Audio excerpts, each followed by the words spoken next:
네, 더도 말고 덜도 말고 한가위만 같아라. 이 우리 민족의 대명절인 추석이 찾아왔습니다. 이 풍요로운 가을, 우리 마음처럼 꽉 찬 보름달이 뜨는 이 음력 8월 15일 한 해의 수확을 기뻐하며 가족들, 친지들과 함께 기쁨을 나누는 때입니다.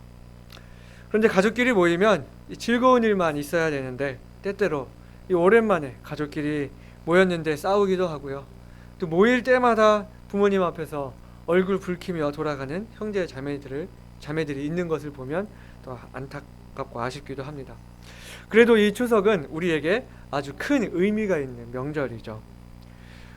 올해는 이 코로나 바이러스와 긴 장마로 인해 많은 분들이 힘들어했고, 이 소출을 기뻐할 만큼 수입이 예년 같지 않고, 또 이 정부에서도 모이는 것을 자제할 것을 권고하는 바람에 이 올해 추석의 분위기는 조금 다를 것 같기도 합니다만, 그럼에도 불구하고 올 한 해 우리를 건강으로 인도해 주시고 우리에게 수확의 기쁨을 주신 하나님께 감사하는 명절이 되기를 바랍니다.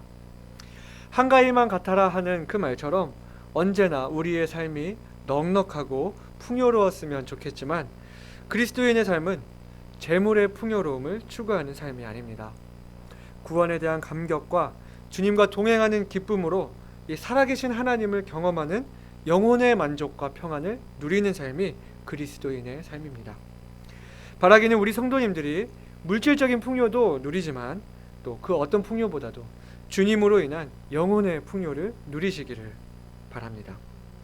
우리가 지난 몇 주간 그리스도인의 물질관에 대해 이 오후 예배를 통해 말씀을 들어왔습니다만, 오늘 본문에서도 주님께서 이 재물에 대해 말씀하신 것을 나누게 될 텐데요. 예수님께 찾아온 한 청년에게 어리석은 부자의 비유를 들어 말씀해 주시면서 이 오늘 본문의 마지막에 하나님께 대하여 부요치 못한 자가 되지 말고 하나님께 부유한 자가 되라고 도전해 주시는 그 주님 말씀을 생각하면서 우리가 진정으로 이 영혼의 풍요를 누리기 위해서는 어떻게 해야 하는지, 하나님께 대하여 부유한 자가 되기 위해서는 어떻게 해야 하는지 교훈을 나누기를 원합니다. 첫 번째로는 탐심을 물리치라는 것입니다.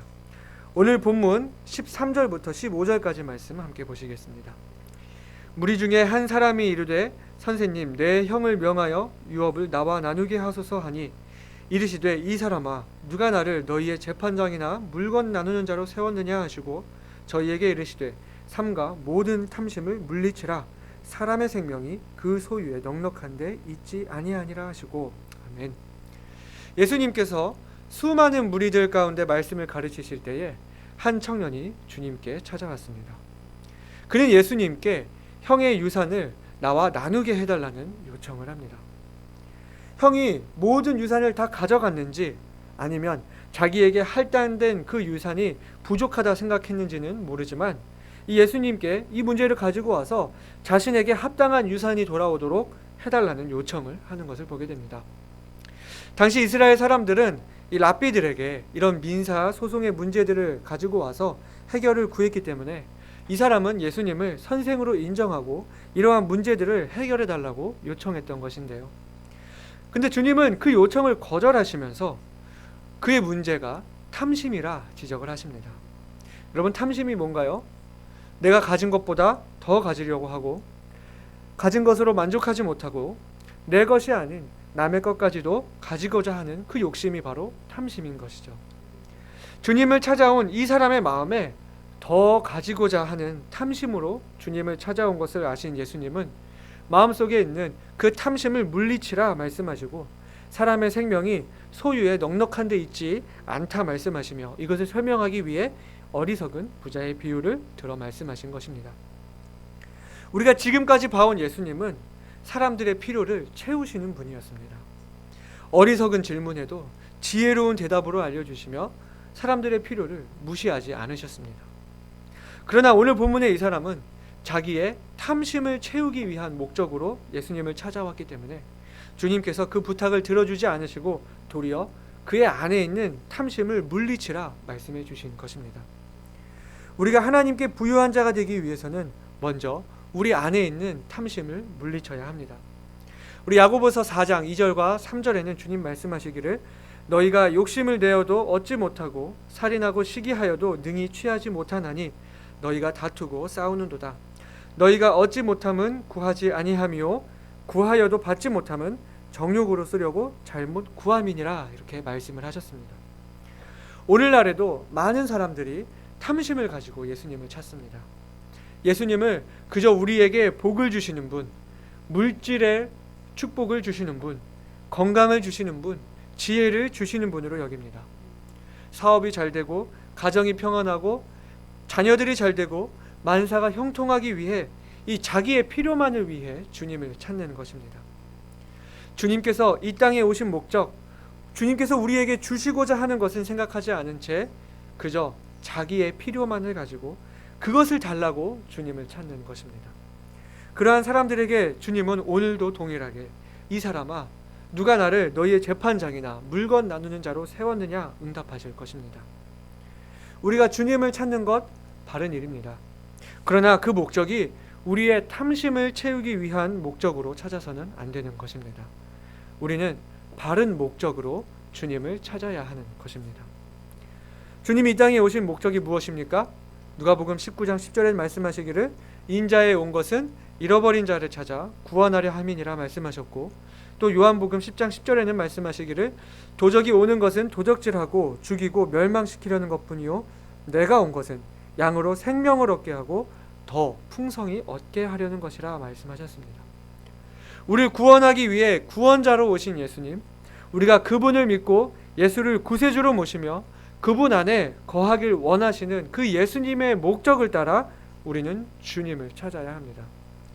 진정한 영혼의 풍요는 예수님이 나의 주인 되셨을 때 풍요롭게 되기 시작합니다. 하나님께 다가가기에 나의 의, 나의 능력, 나의 재물 모든 것이 아무런 소용이 없고 내가 하나님 앞에 철저히 죄인임을 깨달을 때, 이 내가 할 수 있는 것이 아무것도 없음을 인정하게 되는 때, 내가 할 수 있는 것이 다 끝났다고 생각하는 그때, 그곳에서 하나님의 은혜는 시작됩니다. 내가 진정 나의 구원을 위해 주님을 찾을 때 주님께서 우리를 구원해 주시고 우리 삶을 채워 주십니다. 나는 죽고 그리스도로 사는 삶을 살 때, 주님 한 분만으로 만족하는 삶을 살 때 진정한 영혼의 풍요가 이루어지게 됩니다. 나를 구원하러 이 땅에 오신 주님, 내 삶을 채우시며 주님의 은혜 안에 살도록 하시고 더 풍성히 얻게 하시기 위해 오신 그 예수님을 찾을 때 진짜 만족, 진짜 풍요, 진짜 행복과 진짜 평안이 오게 되는 것입니다. 사랑하는 여러분, 여러분은 어떤 목적으로 주님을 찾으십니까? 우리가 일용할 양식을 위해 주님을 찾을 수 있습니다. 삶의 여러 가지 부족한 것들, 필요한 것들을 구할 수 있습니다. 제가 여러분께 구하지 말라 말씀드리는 것이 아닙니다. 우리가 탐심을 품고 그것을 채우고자 주님을 찾으면 주님께서 그 기도는 듣지 않으신다 말씀하고 계십니다. 먼저 우리 안에 있는 그 탐심, 더 가지려는 그 욕심을 버려야 한다는 것입니다. 그리고 바른 목적으로 우리 주님을 찾아야 합니다. 여러분, 우리 가정에서 아버지는 돈만 벌어다 주는 기계가 아닙니다. 어머니는 밥만 차려다 주는 식당 아주머니가 아닙니다. 주님이 우리에게 주실 그 어떤 것을, 그것을 노리고 주님을 찾는 것이 아니라 주님 그분을 찾는 우리들이 되기를 소망합니다. 주님의 구원하심, 주님의 인도하심, 주님의 동행하심, 주님의 용서하심, 주님의 돌보심이 우리 가운데 있을 때에 우리가 진정 영혼의 풍요를 누리고 하나님께 부요한 자가 될 수 있을 것입니다. 두 번째는 이 하나님께 부요한 자가 되기 위해서 두 번째로 청지기적 삶을 살아야 합니다. 이어서 예수님은 사람의 생명이 그 소유에 넉넉한 데 있지 않음을 말씀하시기 위해 어리석은 부자의 비유를 들어 말씀해 주십니다. 이 이야기는 예수님을 찾아온 그 사람에게 하신 비유의 말씀이기 때문에 그 비유 속에 있는 부자의 상태가 곧 그 사람의 예수님께 찾아온 그 사람의 내적 상태를 의미한다고 할 수 있겠는데요. 주님께서 이 사람의 마음 깊은 그 탐심에 대해 아시고 그의 문제들을 지적하시는 것을 볼 수 있는 것입니다. 오늘 본문의 16절부터 19절까지 함께 보시겠습니다. 또 비유로 저희에게 일러 가라사대 한 부자가 그 밭에 소출이 풍성함에 심중에 생각하여 가로되 내가 곡식 쌓아둘 곳이 없으니 어찌할꼬 하고 또 가로되 내가 이렇게 하리라 내 곡간을 헐고 더 크게 짓고 내 모든 곡식과 물건을 거기 쌓아두리라. 또 내가 내 영혼에게 이르되 영혼아 여러 해 쓸 물건을 많이 쌓아두었으니 평안히 쉬고 먹고 마시고 즐거워하자 하리라 하되 한 부자가 있어 그 밭에 소출이 풍성했다고 합니다. 그는 이미 부자였기 때문에 창고도 아마 이미 큰 창고를 가지고 있었을 것입니다. 그러나 그 해 소출이 아주 풍성하여 이 부자는 이 곡식들을 쌓을 고민을 하게 됩니다. 기존의 곡간을 헐고 더 크게 짓고 모든 곡식과 물건들을 쌓으려고 합니다. 참으로 얻는 것도 고민이지만 쌓는 것도 고민인 것이죠. 그러나 문제는 단순히 곡식을 쌓는다고 해서 문제가 아닙니다. 그에게 문제는 그 물질이 온전히 자기 것이라 생각했다는 것입니다. 우리가 방금 읽은 이 짧은 구절에서 내 것, 나라는 그 말이 6번이나 나옵니다. 내 곡식, 내 곡간, 내 물건, 이 자신이 얻은 모든 것이 자기 것이라고 생각했으며 또한 이것을 오로지 자신만을 위해 사용하려고 하는 것을 봅니다. 재물을 얻도록 허락하신 그 하나님께 대한 감사, 아니 그 인식조차 결여되어 있는 것을 봅니다. 또한 온전히 자기만을 위해 사용하려고 하지 다른 사람을 돕거나 또 나누려는 생각이 없는 것을 볼 수 있습니다. 자기가 가진 재물이 모두 자기 것이라고 생각하는 것이 문제입니다. 오늘날에도 많은 사람들이 자신의 재물이 모두 자기 것이라고 생각합니다. 수많은 금융회사들이 있고 수많은 금융 상품들이 있습니다. 자기 자신을 위해서 자기 재산을 어떻게든 쌓아보려고 이런 시도 저런 시도들을 합니다. 11조에 대해 과연 그것이 성경적이냐 아니냐를 가지고 논쟁을 벌입니다. 그 마음에 더 가지고자 하는 마음, 주님께 드리기를 아까워하는 마음, 이것이 모두 내 것이다 하는 그 마음이 있기 때문에 그렇습니다. 내가 가진 모든 것이 주님의 것이라고 한다면 그런 사람에게는 11조를 드리는 것이 문제되지 않습니다. 그리고 그에게 가장 큰 오해 한 가지는 그가 가진 시간도 모두 자기 것이라 생각했다는 것입니다. 오늘 본문 20절을 보시게 되면 하나님은 이르시되 어리석은 자여 오늘 밤에 내 영혼을 도로 찾으리니 그러면 내 예비한 것이 네 것이 되겠느냐 하셨으니 이 부자는 오늘 밤 그가 육신을 떠나게 되리라고는 생각지 못한 것입니다. 그가 가진 재물, 시간, 모든 것이 자기가 통제할 수 있는 것이라고 생각했고 자기 생각으로 이 모든 것들을 누리리라 생각했던 것입니다. 우리가 알아야 할 것은 우리는 우리 물질의 주인도 아니요 시간의 주인도 아니요 우리 인생의 주인이 될 수 없다는 것입니다. 우리에게 주어진 건강, 시간, 물질 모두 주님께서 우리에게 주신 것이라는 사실을 기억해야 합니다. 어떤 사람들은 그리스도인은 부자로 살아야 한다고 이야기합니다.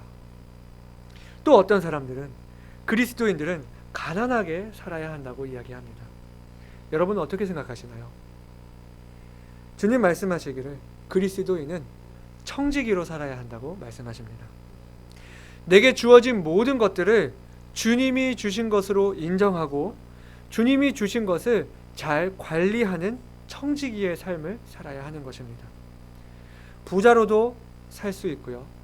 가난하게도 살 수 있습니다. 많이 허락하시면 많이 허락하시는 대로, 적게 허락하시면 적게 허락하시는 대로 내게 주어진 것들을 잘 관리하여 주인의 기쁨을 위해 사용하고 주님께 돌려드리는 청지기가 되어야 합니다. 우리에게 물질을 주시고 건강을 허락해 주시고 우리에게 시간을 허락해 주신 하나님께 마땅한 감사를 드리고 하나님의 영광을 위해 우리의 물질과 시간을 사용하여 다른 일을 도와야 하는 것입니다. 우리는 계속해서 말씀을 들어왔습니다. 너희를 위하여 재물을 하늘에 쌓아두라 말입니다. 교회를 세우는 일에 우리가 물질을 쓸 수 있습니다. 선교하는 일에 물질을 쓸 수 있습니다. 소외된 이웃, 어려움을 당한 이웃을 위해 우리의 물질을 쓸 수 있습니다. 이 모든 것이 재물을 하늘에 쌓는 일입니다. 하나님이 계산하시는 경제가 되는 것입니다. 여러분, 하나님이 계산하시는 이율은요, 우리가 계산할 수 없습니다. 바로 이것이 하나님께 부요한 자가 되는 것입니다. 세 번째로, 하나님께 부요한 자가 되기 위해서는 물질을 초월한 기쁨을 누려야 합니다. 물질로 인해 기뻐하는 것이 아닌 그것을 초월한 더욱 영원하고 진정한 기쁨을 누릴 줄 알아야 한다는 것입니다. 오늘 본문 19절을 다시 보시게 되면, 어리석은 이 부자는 자기가 쌓은 모든 재물을 가지고 이제는 누리고 살면서 영혼의 만족을 얻게 되리라 생각했던 것을 보게 됩니다.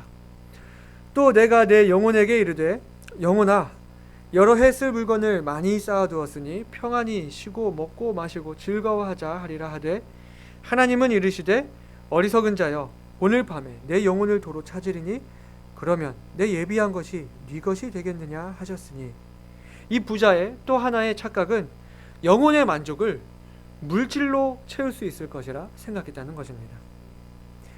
인간의 욕심은 끝이 없다고 했는데, 그래도 이 부자는 어느 정도 선에서 거기서 멈춰서 이제는 즐기며 살려고 했다는 것은 어쩌면 그만큼이나 부를 많이 축적한 것일 수도 있습니다. 아마 오늘날 현대인들이 아주 부러워할 삶이라고 생각이 됩니다. 그러나 아까도 이야기했다시피 그가 오늘 밤 육신을 떠나게 되리라고는 생각지 못한 것입니다. 지금까지 쌓아둔 모든 것들을 다 두고 떠나면서 그가 이제는 즐기고자 했던 그 삶은 살아보지 못한 채 떠나게 되는 것이죠. 이 땅에서의 삶은 끝이 있고, 그때는 우리가 쌓은 재물들을 다 놓고 가야 합니다. 우리가 여기서 알 수 있는 사실은 영혼의 만족은 쌓아둔 재물에서 오지 않는다는 것입니다. 물질은 수단이 될 뿐 목적이 될 수 없습니다. 그렇다면 우리는 물질을 쌓는 데만 최선을 다하는 것이 아니라 이 물질을 청지기답게 잘 사용해야 하는 것이고, 또 우리는 이 세상이 아닌 영원한 것을 위해 준비할 수 있어야 합니다. 세속적인 목표, 그 이상의 목표를 가지고 영원한 것을 사모하며 내 영혼에 기쁨과 만족을 줄 수 있는 일에 우리 물질을 사용해야 하는 것입니다. 이 어리석은 부자는 자신이 쌓은 재물로 영혼의 안식을 누릴 것이라 생각했지만은, 우리는 재물이 우리 영혼의 안식을 누리게 하지 못한다는 것을 알아야 합니다. 저도 몇 가지 보험을 가지고 있습니다. 실비보험 하나, 암보험 하나 이렇게 가지고 있는데요. 얼마 전에 제가 위 검사를 하고 치료를 받으면서 제가 난생 처음으로 보험금이라는 것을 타보았습니다. 보험이 좋긴 좋더라고요. 근데 보험금을 한번 타보니까요, 이 보험도 들어야 할 것 같고 저 보험도 필요하겠고, 이 관심이 가더라고요. 그러나 보험을 많이 들었다고 해서 제 삶이 안정되는 것이 아닙니다. 부동산을 가진다고 우리 삶이 안정되는 것도 아닙니다. 물론 필요하겠습니다마는 우리가 이런 것들에서 우리의 안정을 찾으려 해서는 안 된다는 것입니다. 우리의 안정과 평안은 하나님이 되어야 합니다. 진정한 영혼의 평안과 안식은 하나님이 주실 수 있습니다. 우리 계시록 22장 12절 말씀 다 같이 한번 읽어보시겠습니다. 보라, 내가 속히 오리니 내가 줄 상이 내게 있어 각 사람에게 그의 일한 대로 갚아주리라. 주님 말씀하셨습니다.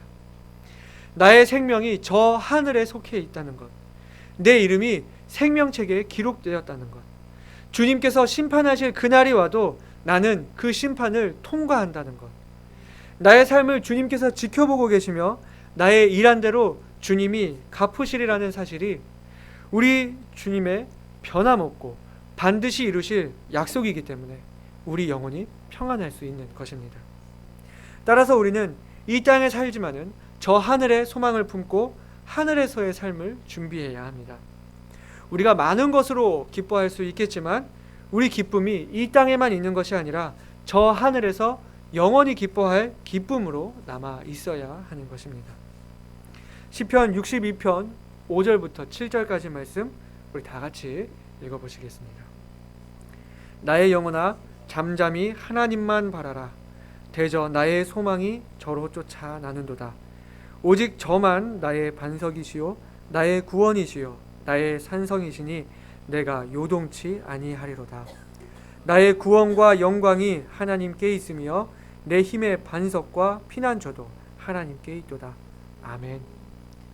물질을 초월하여 누릴 수 있는 기쁨, 빼앗기지 않으며 영원한 기쁨과 자유, 안식을 누리는 저와 여러분이 되시기를 바랍니다.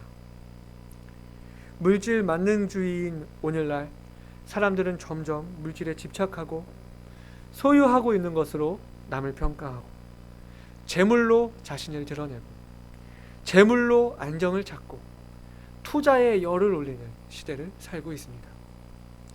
물질을 바라보는 우리의 시각은 달라야 합니다. 사람을 바라보고 나 자신을 바라보는 시각이 달라져야 합니다. 무엇을 소유하고 있느냐가 아닌 하나님 앞에서 나는 어떤 존재이냐 하는 것에 집중해야 합니다. 재물을 목적으로 보지 말고 하나님을 기쁘시게 하기 위한 수단으로 생각해야 합니다. 제가 오랫동안 바라본 어떤 목사님께서 자주 하시던 말씀이 있는데요. 내가 하나님을 기쁘시게 하면 하나님은 내가 감격할 일을 주신다는 이야기입니다. 주님은 말씀하시기를 사람의 생명이 그 소유에 넉넉한 데 있지 아니하니라 말씀하셨습니다. 또한 이 어리석은 부자의 비유를 하시며 자기를 위하여 재물을 쌓아두고 하나님께 대해 부요치 못한 자가 이와 같다 말씀하셨습니다. 우리의 기쁨이 재물에 있지 않습니다. 우리의 평안과 참된 안식도 재물에 있지 않습니다. 풍요로운 한가위, 여러분은 어떤 풍요를 누리시길 원하시나요? 저와 여러분이 우리 생명 되시는 주님을 기쁘시게 하고 청지기의 삶을 삶으로 하나님께 부요한 자가 되시기를 소망합니다. 하나님을 기쁘시게 하여 하나님으로 인해 감격할 일이 가득한 저와 여러분의 풍요로운 삶이 되기를 바랍니다.